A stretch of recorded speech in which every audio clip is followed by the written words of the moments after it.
Hello everyone and welcome to अपनी कक्षा। आज की वीडियो में हम करने वाले हैं इंटीग्रल्स के एग्जाम्पलर रिमेनिंग क्वेश्चंस। ठीक है, एक वीडियो ऑलरेडी आ चुकी होगी तुम्हारे पास जिसमें हमने इंपॉर्टेंट क्वेश्चंस कवर किए होंगे। ठीक है, वो कुछ गिने चुने होंगे और इससे थोड़े से कम होंगे। अब बाकी क्वेश्चंस करते हैं रिमेनिंग। शॉर्ट आंसर क्वेश्चन से शुरू करते हैं। तो जो पहला क्वेश्चन है, कुछ क्वेश्चन में हमें क्या करना है, वेरीफाई द फॉलोइंग इन दोनों में। तो पहले में क्या दे रखा है कि integration 2x - 1 divided by 2x + 3 is equal to x minus log of 2x + 3 का whole square plus a constant. तो बहुत ज़्यादा सिंपल इंटीग्रेशन है यार, इसमें कुछ नहीं करना है। करना क्या था, -1 को मैं लिख सकता हूँ +3 - 4। अब ये बहुत ही ऑब्वियस चीज़ है। ठीक है, इसके बाद इनको क्या करो, सेपरेट आउट कर दो। तो ये तो कट के मेरा हो जाएगा 1, ये देखो। और 1 की इंटीग्रेशन क्या होती है मेरी, x के बराबर। और क्या बचा बाकी, -4/2x + 3। तो मैंने -4 को बाहर ले लिया, dx/2x + 3 जिसकी इंटीग्रेशन काफ़ी नॉर्मल होती है, क्या होती है, log 2x + 3 और डिवाइडेड बाय x का कोफिशिएंट बेसिक्स। ठीक है, उसके बाद बस क्या कुछ नहीं किया, मैंने यहाँ 2 लिख दिया। और फिर मैंने देखो इन्होंने क्वेश्चन में क्या पूछा था, लॉग दे रखा है। अब तुम बोलोगे यार 2 तो आ गया, यहाँ तो 2 है ही नहीं। कोई बात नहीं, कभी भी मेरे पास दे रखा हो a log b, तो मैं इस a को यहाँ जंप करके ला सकता हूँ सच दैट ये बन जाए log b⁻a। याद है तुम्हें, अगर मैं लिखता था log b⁻m तो इस m को मैं जंप करके यहाँ ला सकता था। सिमिलरली वो बैकवर्ड जंप भी हो सकती है। तो इस 2 को मैं इधर ले आऊँगा, ये स्क्वायर बन जाएगा। ओके, तो सेकंड क्वेश्चन का करते हैं वेरीफाई। सेकंड क्वेश्चन में दे रखा है integration of 2x + 3/x² + 3x। हमें प्रूफ करना है कि ये है log x² + 3x। फट्टू क्वेश्चन, लिटरली इसको टी पुट करो। इसको टी पुट करते ही इसकी डिफ्रेंसिएशन आ जाएगी न्यूमरेटर। तो 2x + 3dx बन जाएगा मेरा dt is equal to log t is equal to log x² + 3x। Done. Third question यार, थर्ड क्वेश्चन हमें सॉल्व करना है अब, ये थर्ड और फोर्थ। तो थर्ड की तरफ बढ़ते हैं। सबसे पहले थर्ड क्वेश्चन में दे रखा है x² + 2/x + 1। तो यार इसमें हमें पता है क्या करना होता है, कभी भी मेरे को दे रखा हो x² / x + 1 कोई ऐसी भी इंटीग्रेशन, तो तुम हमेशा -1 + 1 करोगे। ऐसा क्यों, ढंग से देखना। 2 को मैं लिख सकता हूँ -1 + 3। तो एक तो मैंने इसको सेपरेट आउट कर लिया, इधर लिख दिया पहली इंटीग्रेशन, और ये हमारी दूसरी इंटीग्रेशन। राइट, 3 को मैंने बाहर ले लिया। इसकी इंटीग्रेशन बहुत बेसिक, log x + 1 के बराबर, और 3 ऑलरेडी है हमारे पास। इसकी इंटीग्रेशन के लिए क्या करो, a² - b²। 8वीं कक्षा में तुम पढ़ चुके हो, a + b, a - b, a + b, a + b cut जाएगा, x - 1 बचा। इसकी इंटीग्रेशन फट्टू, x की इंटीग्रेशन x²/2, 1 की इंटीग्रेशन x। तो बस आ गया हमारा आंसर। फोर्थ क्वेश्चन बहुत ईजी है, बहुत ईजी है। ठीक है, और ये चीज़ मैं अपनी लेक्चर वीडियोज़ में या सॉल्यूशन वीडियोस में एनसीईआरटी की जो थी करा चुका हूँ ऑलरेडी। ऐसा ही क्वेश्चन सेम टू सेम। मुझे दे रखा है e⁻6 log x - e⁻5 log x divided by e⁻4 log x - e⁻3 log x। तो मुझे ये बताओ, बहुत ही बेसिक चीज़ मैं लगा रहा हूँ, a⁻mn 7वीं क्लास में पढ़ा था एक्सपोनेंट्स में। इसको हम लिख सकते हैं a⁻m is equal to a⁻n⁻m। ठीक है, बहुत बेसिक्स है। तो मैंने क्या किया, e⁻6 log x को लिख दिया e⁻log x raised to the power 6, e⁻log x raised to the power 5। Similarly ये दोनों भी कर दिए। अब मुझे ये बताओ e⁻log x मेरा x के बराबर होता है। अगर तुम्हें ये नहीं आता तो यार log की वीडियो जाके देखो, एक अलग से हमने कंटिन्यूटी एंड डिफरेंशिएबिलिटी में log पढ़ा रखा है पूरा, वो जाके देखो, वो बहुत एसेंशियल है। मेरे ये बताने से कोई वो नहीं हो जाएगा कि अच्छा ये फॉर्मूला इसके बराबर होता है। log तुम्हें आना ज़रूरी है। ठीक है, तो ये x6 - x5 x4 - x3, यहाँ से x5 को कॉमन लो, x - 1, x³ को कॉमन लो, x - 1, ये मेरा कट जाएगा यहाँ से, x5 divide by x³ x², इसकी इंटीग्रेशन x³ / 3 + c। डन, समझ आ गया। ठीक है, फिफ्थ क्वेश्चन बहुत ईजी, बहुत ज़्यादा ईजी। इसमें क्या करना है, डिनोमिनेटर में दे रखा है x + sin x और न्यूमरेटर में दे रखा है 1 + cos x। ज़रा मुझे ये बताओ, इसको t पुट कर दो तो इसकी डिफ्रेंसिएशन 1, sin x की differentiation cos x, dx is equal to dt के बराबर। तो न्यूमरेटर अपने आप ही मेरा dt बन जाएगा और denominator t, dt/t log t। 75 question में आ चुका है अभी तक ये dt/t, और आता ही रहेगा, बहुत ज़्यादा सिंपल है। ठीक है, तो आंसर आ गया log x + sin x। ये मत भूलना कभी गलती से कि t की वैल्यू बैक सब्सटीट्यूट भी करनी ज़रूरी होती है। 6 क्वेश्चन यार, ये भी मैं ऑलरेडी करा चुका हूँ अपनी लेक्चर वीडियोज़ में, अपनी क्या कहते हैं एनसीईआरटी सॉल्यूशन वीडियोज़ में। dx अपॉन कभी भी मेरे को दे रखा हो 1 ± cos x, कुछ भी हो, इसमें प्लस दे रखा है जैसे, है ना, या dx अपॉन 1 ± sin x। तुम्हारा मेन स्टेप क्या होता है, एक तो होता है तरीका रैशनलाइज करने का, मतलब इसका पहला मेथड ये होगा कि मैं इसको लिखूँ dx upon 1 + cos x into 1 - cos x। और न्यूमरेटर में भी मल्टीप्लाई कर दूँ वो चीज़, फिर नीचे बन जाएगा 1 माइनस कॉस स्क्वायर एक्स, और तुम जानते हो वो कैसे सॉल्व होगा, मैं एनसीईआरटी की वीडियो में करा चुका हूँ वो सॉल्यूशन वीडियो में। अब हम क्या करने जा रहे हैं, एक्स को मैं लिख सकता हूँ 2 टाइम्स x/2, तो 1 प्लस कॉस 2 थीटा, जहाँ मेरा थीटा है x/2, 1 प्लस कॉस 2 थीटा होता है मेरा 2 cos square theta, right. Half को ले लो बाहर, cos square 1 upon cos square होता है मेरा सेक स्क्वायर के बराबर, सेक स्क्वायर की इंटीग्रेशन होती है tan, अगेन ये x/2 है तो x का कोफिशिएंट है हाफ, तो मैं इसको डिवाइड भी करूंगा, tan x/2 को मैं हाफ से डिवाइडेड भी करूंगा, तभी ये जो मेरा 2 है ये ऊपर आ जाएगा, इधर आ गया। अगर तुम्हें लग रहा हो मैंने डायरेक्ट कर रखा है, बट नहीं, ये भी काफ़ी स्टेप्स दिखा दिए मैंने इतने सारे, बोर्ड में इससे कम में भी नंबर मिल जाते हैं, और हाफ तो मेरा है ही बाहर, ठीक है। तो इसके बाद ये कितना बचा, 2 और 2 कट के tan x/2 plus c, side में फॉर्मूला भी लिख रखा है। 7th क्वेश्चन अगेन ठीक क्वेश्चन है, इसको मैं बोलूँगा ठीक। यार ये पता है कैसे सॉल्व होगा, क्योंकि मैंने तुम्हें tan की भी चीज़ें करा रखी है, मतलब कि कभी भी तुम्हें tan की पावर दे रखी है, सेक स्क्वायर दे रखा है, तो सबसे पहले तो सेक 4x को लिखो sec square X into sec square X. ये करने का मोटिव क्या होता है कि एक सेक स्क्वायर एक्स हमारे पास होना चाहिए, क्यों, क्योंकि अब हम tan x को अगर t पुट कर दे तो sec square X D X मेरा dt बन जाता है, तो एक तो मैं ये रखूँगा ही रखूँगा, सेफ रखूँगा अपने पास। सेकेंड स्टेप इसके बाद इस सेक स्क्वायर एक्स को मैंने लिख दिया 1 प्लस टैन स्क्वायर एक्स, याद रखना इसको नहीं लिखना, इसको ही लिखना है। उसके बाद टैन स्क्वायर एक्स यहाँ आ गया, टैन स्क्वायर एक्स, इसके साथ क्लब हुआ tan 4x, sec square X D X. अब तो क्वेश्चन समाप्त हो गया है, क्यों, tan x को t पुट करो, अपने आप ये मेरा बन जाएगा dt, तो देखो इसकी जगह मैंने लिखा dt, t square plus t4, t square plus t4, इसकी इंटीग्रेशन t³/3, इसकी इंटीग्रेशन t5/5, t⁻n की इंटीग्रेशन मेरी होती है tn+1 upon n+1 plus c of course. तो इसकी जगह बैक सब्स्टिट्यूशन करना वेरी इंपॉर्टेंट, t की जगह वापस से डालो tan x, तुम्हारा आंसर आ गया। अगला क्वेश्चन बहुत इजी, मतलब अच्छा कॉन्सेप्ट है बट करा चुका हूँ क्योंकि मैं, इसलिए इजी लगना चाहिए तुम्हें, ठीक है। मुझे ये बताओ 1 प्लस साइन 2x को मैं ये लिख सकता हूँ क्या। सबसे पहले तो ये देखो, sine x plus cos x का होल स्क्वायर मैं अपने आप से कर रहा हूँ, क्या होगा, a square plus B square plus 2ab। अब sine square X plus cos square X बहुत ही सही चीज़ होती है, वो होता है 1, और 2 साइन एक्स कॉस एक्स भी बहुत सही चीज़ होती है, साइन 2x, ठीक है। ये फॉर्मूले है ट्रिग्नोमेट्री के लगातार, ठीक है। मुझे ये बताओ अगर इसकी वैल्यू मेरी इसके बराबर है तो मैं इसकी जगह लिख दूंगा ये, तो इसका मतलब ये देखो ये इसके स्क्वायर के बराबर है, तो मैंने इसकी जगह ये लिख दिया यहाँ का स्क्वायर, स्क्वायर और रूट कैंसिल हो जाएगी आपस में, तो कितना बचेगा, सिर्फ sine x plus cos x, numerator में भी यही है, कट होके क्या बन गया। बताओ यार ये कोई क्वेश्चन था, ये लिटरली ये कुछ नहीं है, ये 1 है, ये 1 है भाई, ये बेवकूफ़ बताने की निंजा टेक्निक होती है, ठीक है। तो आंसर आ गया x प्लस सी। ओके, सो 9th क्वेश्चन करते हैं अगेन सेम यार, ये तो यही है, ये तो क्वेश्चन ही यही है। तो और ये देखो मैंने क्या लिखा है, it is done in integration lecture 2 by 2 methods, दो तरीक़ों से करके दिखाया है, kindly check that video, integration की लेक्चर 2, ये मैं नहीं कराऊंगा इसमें इंटेंशनली, वैसे एक लाइन का है बट देखो तुम्हें आने चाहिए, दोनों मेथड्स आने चाहिए।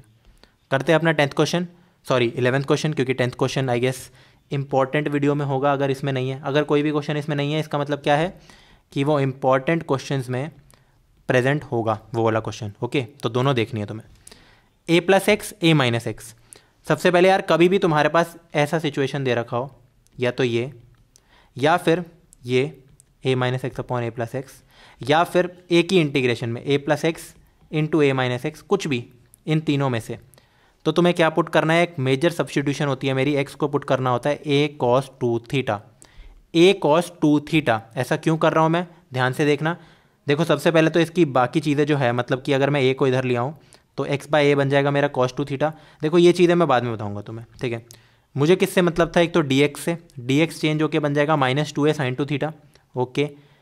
ये डालने से हुआ क्या, a plus A cos 2 theta, a minus A cos 2 theta. तुम क्या करो, यहाँ से a को कॉमन ले लो ज़रा, तो a कॉमन आएगा तो 1 प्लस कॉस 2 थीटा, नीचे a कॉमन आएगा तो 1 माइनस कॉस 2 थीटा, a और a कैंसिल हो जाएगा, 1 प्लस कॉस 2 थीटा होता है मेरा 2 कॉस स्क्वायर थीटा, और 1 माइनस कॉस 2 थीटा होता है मेरा 2 sine square theta. Cancel cancel, cos upon sine cot, और स्क्वायर अंडर रूट भी कट जाएगी मेरा, तो कितना, मैंने सिर्फ यही लिखा है, अभी कॉट थीटा मैंने नहीं लिखा, मैंने कॉज अपॉन साइन ही लिखा है। इसके बाद साइन 2 थीटा को भी मैंने ब्रेक करके 2 साइन थीटा कॉस थीटा कर दिया। मैंने क्या किया, इसको -4a लिख दिया, एक तो साइन थीटा यहाँ से कैंसिल हो जाएगा, तो बचा कितना मेरा, देखो -2a मैंने बाहर ले लिया। ऐसा क्यों, एक 2 मैंने यहाँ रखा, क्योंकि कॉस बचा है, कॉस बचा है, कॉस स्क्वायर बचा है, ठीक है, साइन और साइन कैंसिल हो गया। इसके बाद 2 कॉस स्क्वायर थीटा मेरा होता है 1 plus cos 2 theta, direct formula, okay, तो इसकी इंटीग्रेशन थीटा, इसकी integration sign two theta divided by 2 coefficient of theta, right, plus a constant. इसके बाद तुम्हें क्या करना है यार, थोड़ा इसको खोल लो, इसको इसके साथ मल्टीप्लाई करो तो आंसर आ गया मेरा ये। अब ये देखो इस स्टेप मैंने क्या कर रखा है, मैंने, तुम बोलोगे ये क्या कर रखा है तुमने, भाई बैक सब्स्टिट्यूशन भी तो करनी है, theta in terms of x भी लिखना है मुझे। अब ये कैसे आएगा, तो अपनी फर्स्ट सब्स्टिट्यूशन को याद करो, एक्स था मेरा ए कॉस थीटा, तो एक्स बाय ए मेरा हो जाएगा कॉस टू थीटा। उसके बाद साइन टू थीटा कितना होगा, अगर मेरा कॉस एक्स कोई वैल्यू है तो साइन एक्स होता है 1 माइनस कॉस स्क्वायर एक्स, तो 1 माइनस कॉस स्क्वायर एक्स, तो इसको मैंने थोड़ा रैशनलाइज कर दिया, तो ए square minus x square upon A. बात समझ आ रही है, बेसिक मैथ्स। उसके बाद ज़रा ये बताओ, इधर से अगर मैं ये देखूँ कॉज इनवर्स एक्स बाय ए की वैल्यू कितनी होगी, 2 थीटा, तो थीटा की वैल्यू कितनी होगी, half of cos inverse x by a which is written, right. तो बस हमने क्या किया यार, जहाँ जहाँ मेरे पास थीटा था half cos inverse x by a, जहाँ मेरे पास साइन टू थीटा था a square minus x square upon a, और फिर बाद में तो चीज़ें कैंसिल हो रही है, तो आंसर भी मेरा आ रहा है। ओ सॉरी, ये कैंसिल नहीं हुआ, गलत लिख दिया मैंने, ये इसके अंदर है, तो ये ऑलरेडी यहाँ है। ओके, सो अगला क्वेश्चन करते हैं, क्वेश्चन नंबर 12। इसमें दे रखा है x raise to power 1/2 divided by 1 plus x raise to power 3/4। Hint दे रखी है कि एक्स को Z4 पुट कर दो, तो चलो हिंट को यूज़ कर ही लेते हैं आखिरकार। एक्स दे रखा है Z4, तो Z मेरा क्या होगा यहाँ से देखो, और अब देखो मैंने फिर से ये दोनों जो चीज़ें लिखी है ना, इनका यूज़ अभी नहीं आएगा, इनका यूज़ बाद में बैक सब्स्टिट्यूशन करते वक्त आने वाला है। तो अगर मेरा एक्स Z4 है तो dx की वैल्यू हो गई 4z³ dz, राइट। तो मैंने क्या किया, सबसे पहले ये बताओ, अगर मेरा x है Z4, x is equal to Z4, तो x का रूट कितना होगा, Z4 का रूट, ये बहुत बेसिक है यार, इसलिए मैंने डायरेक्टली यहाँ लिख दिया Z² इसकी जगह, क्या बात समझ आ रही है। और फिर dx की जगह मैंने लिख दिया 4z³ dz, क्या बात समझ आ रही है। अगेन 1 की जगह 1 लिखा, x रेज टू पावर 3/4 की जगह x raise to power 3/4 is equal to Z4 raise to power 3/4, क्योंकि x Z4 है, 4 कैंसिल, Z³। अब क्या करना है तुम्हें, कुछ नहीं, नीचे वाली चीज़ को टी पुट कर दो सच दैट इसकी डिफरेंशिएशन 3z² dz dt।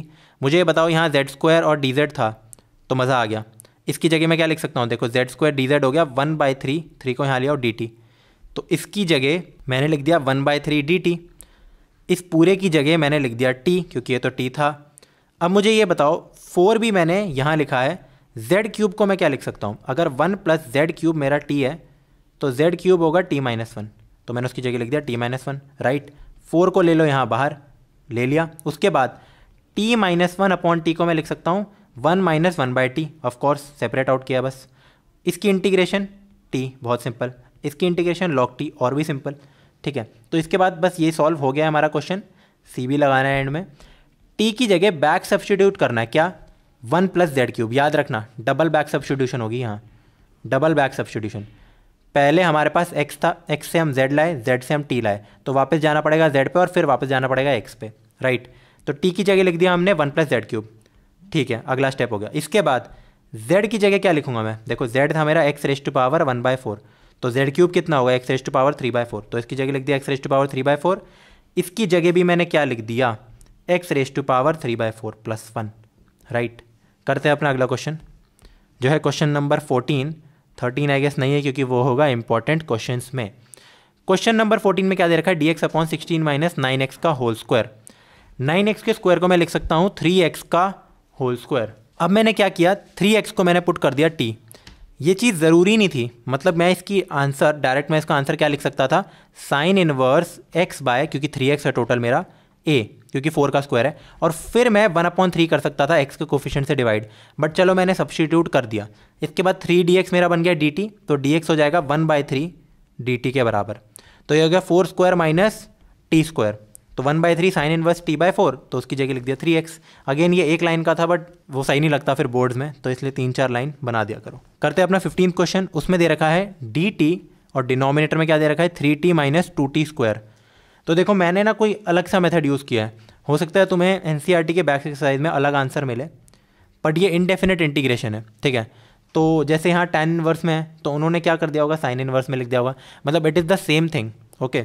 मेरा मेथड थोड़ा डिफरेंट है, यहाँ हम क्या कर सकते थे, इसको कंप्लीटिंग द होल स्क्वायर कर सकते थे, ठीक है, और फिर हमारा कुछ ऐसा फॉर्म बन सकता था dt upon x square minus a square, या फिर dt upon a square minus x square type का, सॉरी dx अपॉन, ठीक है। तो ये सॉल्व हो सकता था, बट मैंने क्या किया है, मैंने t को पुट किया 1/x, अलग मेथड से करना चाह रहा था मैं,